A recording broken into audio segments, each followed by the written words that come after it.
Hi, guys, and welcome to the Dead by Tomorrow podcast.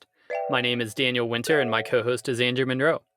In each episode, Andrew and I will explore topics that you should think about before you die.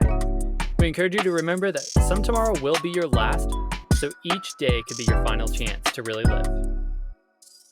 Hey guys, welcome back to the podcast. We are excited to have you for another week, another episode, another hot topic in Daniel and mine's mind.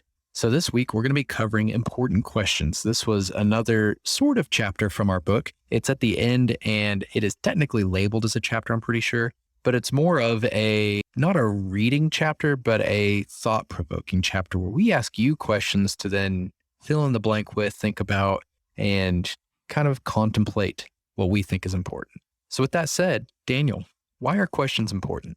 I think questions are important because if you're not asking questions, then it probably means that you're not taking time to reflect on things. You're not demonstrating curiosity. And we've talked about curiosity a lot throughout the podcast. And it's just, whenever you're asking questions either about yourself or about others, it shows a deeper level of interest in an area and a desire to learn more. And so really, without asking questions, I feel like we don't grow as people. I feel like life is a little bit boring. As you know, I do a lot of interviewing of candidates. And so whenever I come into those situations, obviously I'm going to ask a lot of questions. I mean, that's kind of the point of an interview, is to get to know people. But then at the end of interview, I always give opportunity for the people that I'm interviewing to ask me questions. And if you want a surefire way for me to never offer you a job, come into an interview and then don't ask any questions at the end. That's how big of a deal it is to me. I will, no matter how good the candidate is, if they say, yeah, I don't really have any questions for you, that's a huge, huge red flag. Because to me, that says either you don't care that much about what this job is because you don't want to know that more. You're not all that curious or inquisitive of a person, which makes me question if you're going to really take time to really grow in the role, or you're just, again, so focused on you and what your answers are that you don't really have a care about what information you may get from somebody else. So I think questions are hugely important. That's a good answer. I like it. So with that said, for one, I will remember that if I ever go interview with you. Wouldn't that be sad? You have to turn me down on an interview. Hey, I gave you the answer. It's to ask questions.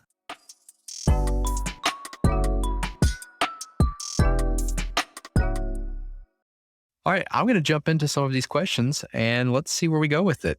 This was, I think, number 9. I'm not really sure where it landed in the book, but Daniel, is there anything you love doing? And if so, what is it? If not, you obviously need to find it for those listening. Is there anything I love doing? I mean, there are a whole ton of things that I love doing. And right now it's kind of sad. So my wife and I were actually in the midst of COVID quarantine. We did not escape the virus. We caught it. We're okay. Life is fine.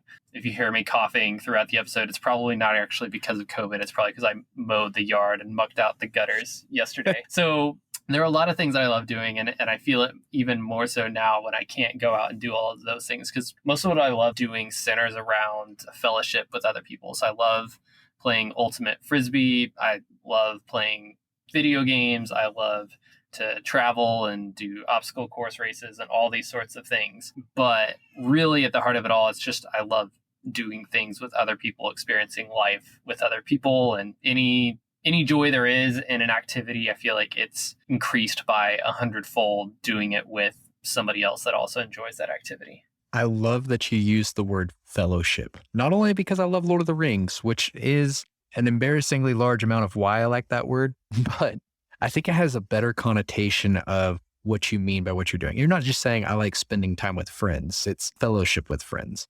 And there's just a whole different level of intimacy that comes with that being the focus. I was doing that values thing where I was trying to figure out what my values were in a more concrete vision statement kind of way a couple months ago. Mm-hmm. And fellowship was one of the words that came up because it's this kind of, let me pull up a definition so I don't butcher it. It's a association with people who share one's interests. You're not just hanging out with people. You are intentionally almost growing and moving towards the same goal. And whatever it is, maybe it's Frisbee and the goal is to play Frisbee, but it's not just this happenstance. So I really appreciate you using that word. It's a cool word and I really like that word. Yeah.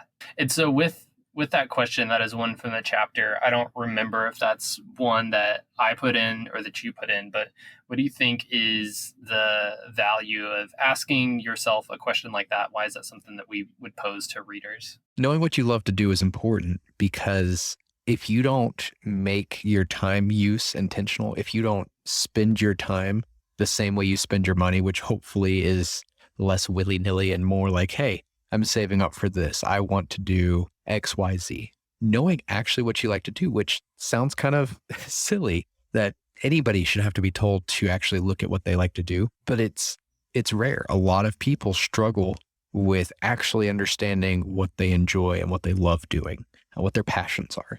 And we have fun eating bad foods. We have fun watching TV. We enjoy playing video games, but these are less because of something we love doing and more because it's easy to do. And we haven't gotten to the 4-letter words yet on this podcast, at least. But easy is another one of those words that you don't want to be attributed to your actions. You don't want to be taking the easy path. So sometimes what you love to do is not always the same thing as what's easy to do with your time.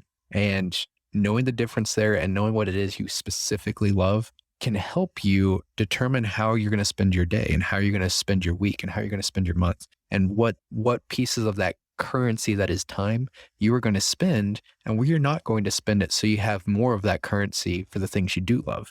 You know, if you have to choose between watching a movie or working on some kind of project, so tomorrow, whenever that project is due and you have to choose between spending time working on that project or doing the thing you actually love, if you already spent that time the night before doing something you really didn't enjoy or you just kind of like doing, you've now lost out on the opportunity. So being conscientious of what you love doing is really important, I think. Yeah, helps you to prioritize. And so to flip it around, what are things that you hate doing? What's something that you hate doing? Oh, that's tough. One moment. Let me think on this.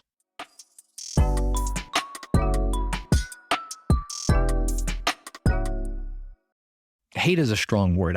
There's very few things that I truly hate, just like there's very few people that I truly hate, like maybe two. With things that I hate doing, mowing the yard, at least it used to be one of those things that I hated. It was more allergies related, but I hated doing it because I'd be useless for days afterwards. I'd go mow a yard and my allergies would hit me so hard that I was practically had the flu for 2 days after I mowed the yard. I don't know if that's still the case. I haven't, taken the shot at mowing the yard in a while. I've hired it out for a couple of years now, but my allergies are a lot better now. So it might not be something I hate anymore, but I'll use that as one example. Another thing that I really dislike doing, this will be a work related one. I really dislike having to do employee correction. It drives me nuts that I even have to do it because in my mind, everybody's just going to do what they're paid to do. And at worst, they need encouragement to do better. But whenever it's that person that just refuses to show up on time or takes long lunches or just that complete lack of communication or any of those kind of things that you actually have to sit somebody down and be like, hey, this action is going to get you fired. Stop doing it. It drives me nuts. I hate doing that kind of stuff. Yeah, it feels like something that should be innate. It feels like it shouldn't be something you have to do, but yet you do.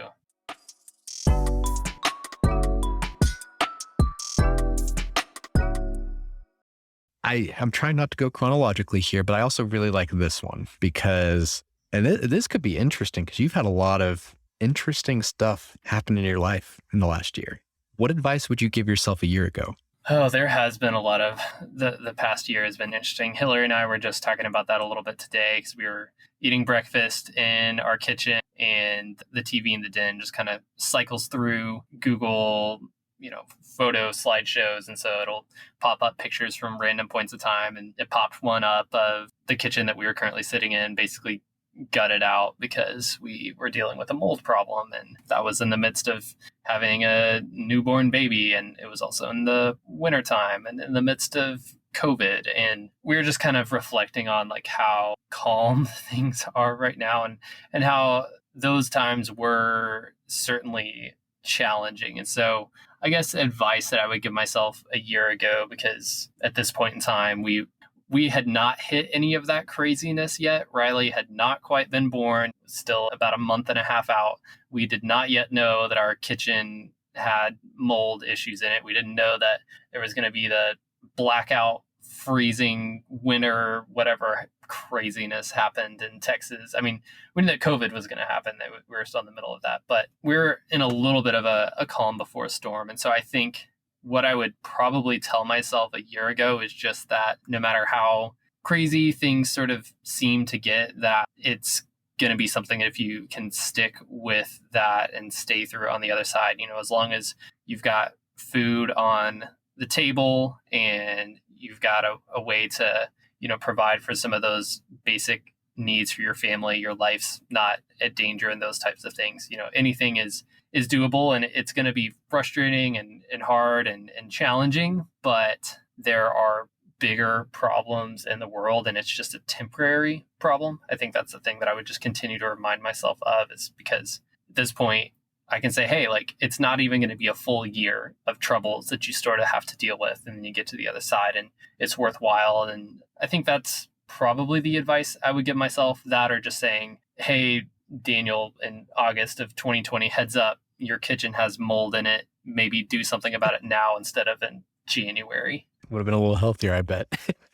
Yeah, but it all worked out. Yeah, no one's dead. You got a sweet looking kitchen now. Cute little kid. What can you complain about? Crippling debt. No, it's not crippling, but there's a cost to all of it. There is. But it's worth it. Isn't that life? There is a cost to everything. If we talked about this last episode. There is a cost to action, but there is also a cost to inaction. Literally everything you choose to do or not to do will have a cost associated with it. Get a new kitchen, it's going to cost some money. You don't get a new kitchen, might not cost money. Might cost your health, though. There's always something. You got to trade off, and you got to determine what you're doing. Yeah, that's true. And I feel like the reason we put that question in the book is that hopefully within a year's time, any given year, hopefully you would be able to go back in time and tell yourself something of significance that would either encourage yourself or, help yourself grow over the course of that year. I feel like if we were to ask ourselves that question and we would say, you know what, like, if I went back a year from now, I don't know, not that much has changed, or I haven't really grown that much, or there really hasn't been, a lot of development, something like that. Hopefully that feels concerning. And that's obviously a big point of the book and the podcast, is that, we've got a limited amount of time. And so as time goes on, if we're trying to reach certain goals or trying to, leave a certain legacy, that, we can't just go year by year and really be an autopilot and say, you know what, like, yeah, I don't have advice for myself. That should be a concerning state if you feel that way. 110%. If you can go an entire year and be like, oh, I didn't need to learn or do anything differently, either you're unbelievably impressive and you can pay for my next vacation, or you need to really do some self-reflection. And, hopefully it's the former, and you people listening are just incredible. But I think most, let's look at Bezos. I bet if you went and talked to Bezos, he would probably be like, oh yeah, this is some stuff I've learned over the last year that would have been kind of cool to know beforehand if I would have listened to myself.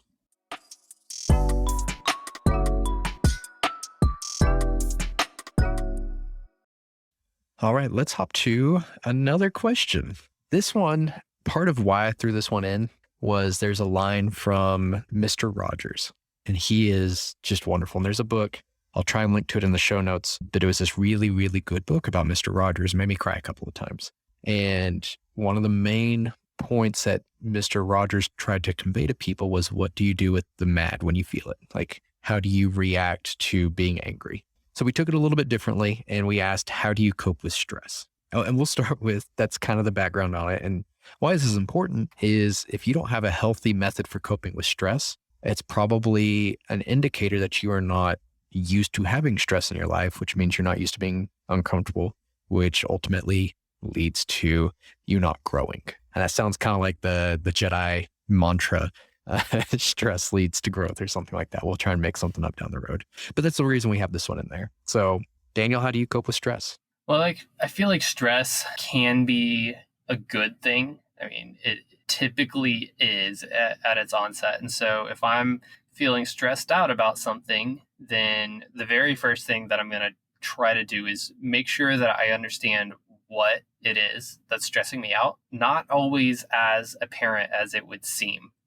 And especially for some people, like there's just this constant feeling of stress and not a clear picture of what's causing it. So for me, that's the very first thing, is take time to understand what it is that is stressing me out. Do I just have this tension in my chest and I don't have a real understanding of why? Or did I get an email from my boss about something that's blowing up and it's like, okay, obviously I'm stressed out about this email and this project or whatever it is. So once I have a good idea of what it is that's stressing me out, then I'm going to look for the actions that I can be taking right now, today, to respond to that stress. And so it may be circling up my team and letting them know about a situation and talking about an action plan and getting stuff taken care of at work. It may be going out for a run. Maybe I'm stressed out because I got some blood work back and wow, like it wasn't good or something like that. So it could be changing up my diet. It could be, adding in some exercise. So usually there's going to be a component that I'm trying to do, almost immediately in response to the stress, but then also taking the time once that thing is done to sort of look and see, okay, is this problem resolved? Like, was there literally a fire on my porch? I put out the fire. That's not a problem anymore. I don't have to be stressed about it. Or is it something that, I also need to put some action or some planning in place to continue to resolve, like an issue with bad lab work from a physical. I can't eat a bunch of kale and all of a sudden tip the scales into my favor.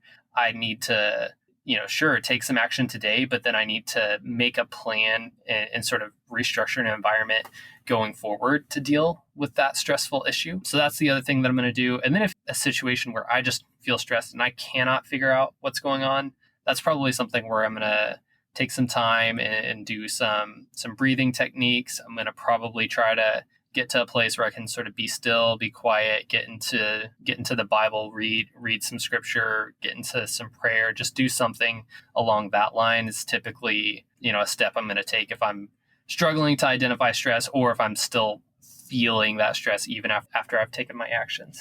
That's good. So a little reflection, kind of I guess another way to put it would be like you're taking time to probably be with your thoughts and do some mind mapping to see where you're at in life. Yeah, for sure. Not ask you the exact same question, but I'm going to ask a similar one that we do have in the book, which is, what about your anger when that comes along? What do you do with that? For me, I really don't get truly angry very often. I get frustrated a lot, all the time, but I very rarely get angry. One of the things I try and do is, depending on the situation, if it's just some road rage, usually I say some bad words and then it's gone. But if it's something more related to my relationships or people in general that I care about, or something that I am doing that I am angry that I did, either I said something mean to somebody or I was lazy and didn't go to the gym 3 days in a row. Usually I will try and kind of recalibrate myself, just like what you're talking about with stress. Like I don't think you deal with either of those two very differently. I'll kind of take a moment. One of the good triggers I use is I'll think about something I'm grateful for, which can be very difficult sometimes when you're in the wrong headspace. But that usually helps. Is I'll think of, hey, I'm in this really good situation, or I just had this really great food. Something as simple as that. Like I just had some great ice cream. I can't be mad. Like I'm a guy who's able to eat a large thing of ice cream without too many concerns. Or I'll try and reflect if I'm mad at somebody. It might be this person just did something that really upset me, but this person has been valuable and has been kind and they're a great person, whatever it is. And I'll try and think of something positive to almost balance it out, kind of, like putting in some high pH chemical into acid to neutralize it. Yeah, that's right. I got a little chemistry analogy for you people out there. So that kind of stuff. Now, if we're talking about like anger, like wrath anger, where I'm really, really upset, it's that hot flash. That is something that I don't have a great tool to deal with because it just doesn't happen very often. But the few times it has, it's usually I'll attempt just breathing. This is so cliched, but I'm a big proponent of that, counting to 10 and breathing kind of thing. If I haven't just snapped, I will usually go really quiet and I'll try and breathe it out problem with this technique is you need that space from whatever is upsetting you. So if I'm arguing with somebody, it's not a viable tool. So I don't have a great answer on if I'm like, if somebody's up in my face or I'm arguing with an employee or, a friend's really upset me and they're still doing whatever the thing is. I'll try and talk it out, but it's something I am still working on and learning on how to take better tools up against.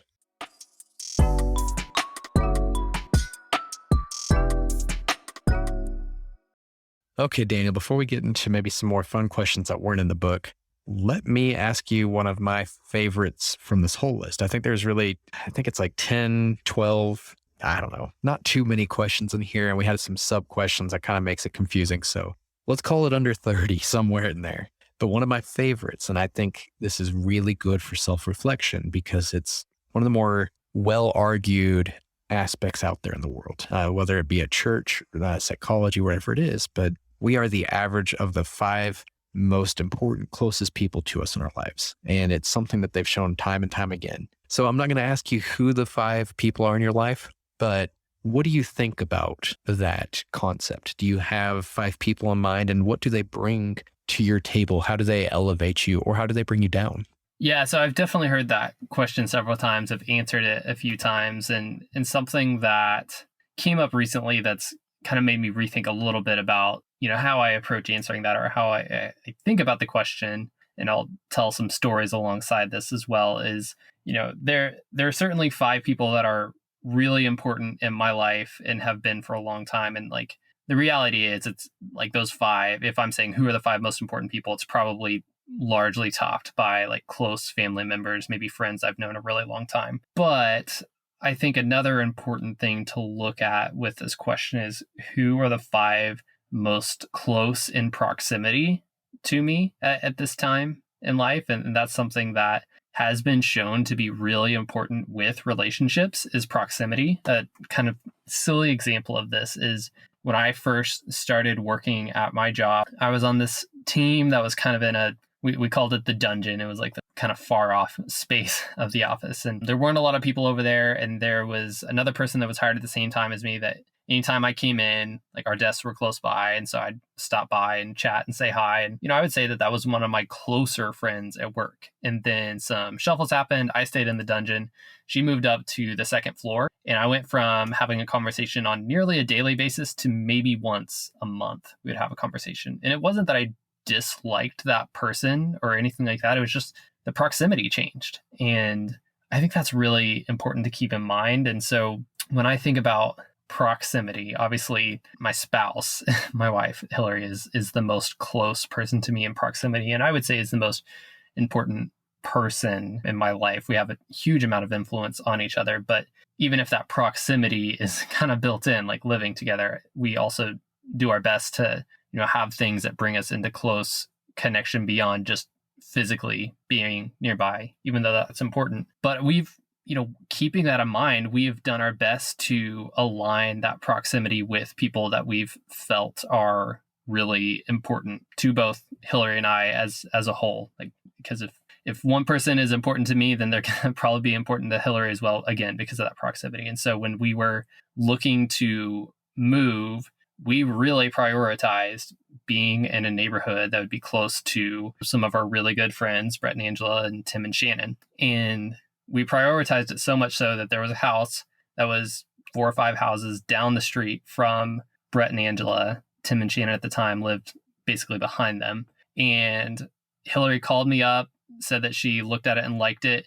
And I agreed that we should make an offer on it before I even saw the place. And I don't know. I think some people would maybe say like, it's kind of weird to like not just move into the same neighborhood, but literally move down the street from your very best friends at the time. But it's like, yeah, I mean, maybe it's weird, but we love it. And it's been awesome. And we love it so much that when Michael and Amy decided to move back from California, like we campaigned to have them move into our neighborhood or close by. They were thinking about Richardson, which was a little further up. They were also thinking about kind of Lake Highlands, which was close by. And we made sure to have them over, made sure to like try to take them to some of the places nearby that we thought were really cool and like talked everything up. And they ultimately opted for a house that was closer. And again, it's been huge to have them so close by. Brett and Angela, have convinced their brother-in-law and Brett's sister to move into a house like right behind them. And I think it's just something that, great relationships, they will last despite distance. But if it's a great relationship, you need to have that connection more than once a month or every other month. And you have a conversation. It's like, oh, nothing has changed. But it's like, you need that connection on a daily basis, at least a weekly basis. And so, yeah, like, I think looking at the 5 most important people, it's worth considering. And I would challenge you, if those are not also the people that are the 5 closest to you in proximity, try to find a way to change that. So that's my spin on the question. Sorry, I took it a different direction. You went on an Andrew rant over there.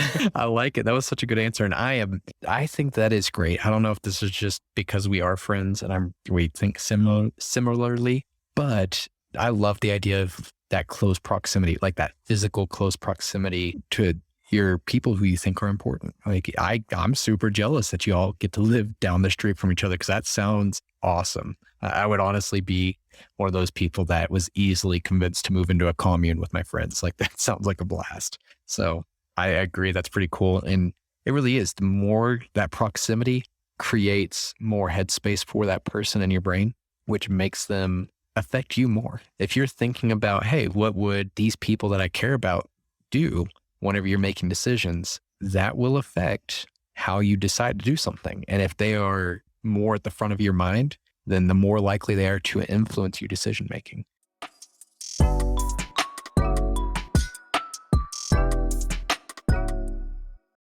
See, I really do think the 5 people that are closest to you, the ones that you think the most about, they're all really important. It's something that you should consider. And you probably need to be kind of discerning. Don't just let people fall into your life because it's, again, convenient or easy.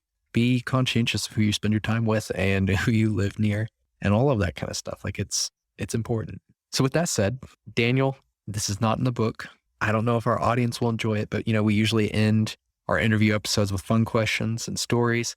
And maybe you'll be able to add some stories in on this as well. But I have a completely unrelated question for you that I hope catches you off guard. What would be your weapon of choice in a zombie apocalypse? And remember, questions are important, so how you answer is important. Are we talking about like World War Z zombie apocalypse? Are we talking about like Walking Dead, like shambling slow zombies? For peace of mind, at least on my desired zombie apocalypse, we're going Walking Dead. The running fast ones, I'd probably give up. I'm out. Okay. I think I'm going to go with, I don't have a great way of using it, but I'm going to probably go with some sort of like glaive, like a long weapon with a blade. It doesn't rely on gasoline or electricity, and I can keep these things at a far distance away from me. Oh, a spear on steroids. I do love spears. Kaladin Stormblast 2.0 coming in at you. That's right. With that said, a follow-up question that actually ties back to what we were just talking about. Would those 5 closest people, the people that you average out to becoming Daniel, do they make your zombie survival team? Yeah, I would say so, for sure. Do they know this yet? Have you had this discussion with any of them? Definitely not. I haven't talked zombie things in a long time. Need to get that plan ready. Who knows? Maybe that's a COVID variant 12 and a half. God, I hope not. Yeah. I've honestly gotten too comfortable with my life. Not really looking for that kind of lifestyle anymore. I enjoy a more sedentary, easygoing, non-combative lifestyle. All right. Before we close out, Andrew, I do have to ask, what is your weapon of choice? Ooh, it'd be a sword of some kind. Probably a gladius, because I feel like that's more my size kind of weapon. I've also been listening to that Gates of Fire book, and I've been kind of digging a little more Spartan Roman era kind of weapons. That said, I am a big fan of spears, but deep down in my heart, I'd have to go with the sword, I think. You Definitely something medieval. You get one. Dang it, I'm going with the sword. Probably not a katana, because that's a little too cliche. It's like a double-edged weapon. So probably a gladius. All right. Fingers crossed. Oh, that or like a nice heavy axe for... Okay, I take it back. You caught me off guard. I'm thinking this through. I'd want a nice big heavy axe, because a sword, you got to go for decapitation, and that's a lot of work. It is a lot of work. So I'm thinking a nice big axe that I can, use as a multi-tool if I need to get some lumber, and maybe a little bit, if I miss a little bit, it's okay because it's got that bludgeoning effect. Whereas a sword, you're a little more accurate. So I think that's my answer, a Gimli style axe. All right, that definitely impacts my decision making on the top 5 and gladiator team and things like that. I won't tell you if it's a positive or a negative. No, let me try again.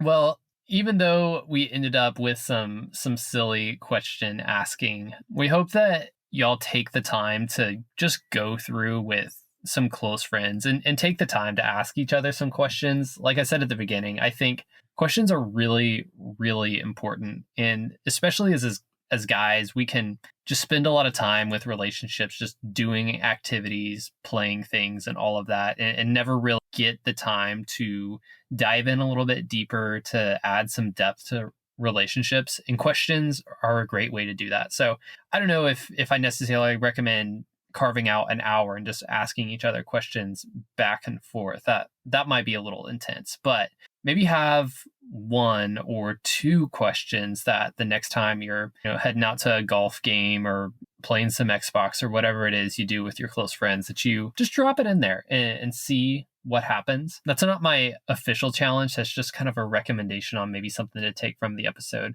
My official challenge for us this week, though, is to take a little time and reflect on that 5 most important people question, and then also ask yourself the 5 closest people, the people that you interact with the most, and see where there's that overlap. See if the 5 most important people are actually not people that you interact with on a regular basis, or if you have good parity between the two. And if you don't have good parity, if the 5 people you consider really important are not actually in your life all that much, then my challenge is either figure out a way to get them involved more so that they're more proximate to you, or consider updating your list. So that's our challenge for this week. We really appreciate you guys taking the time to listen. Hope you enjoyed the question asking. Hopefully there's one you can take and employ in your lives. We'll be back with another episode soon, but if you ever want to come on and just enjoy having Andrew and I ask you random questions, reach out to us, let us know. Otherwise, have a great rest of your week, and we look forward to hearing from you soon.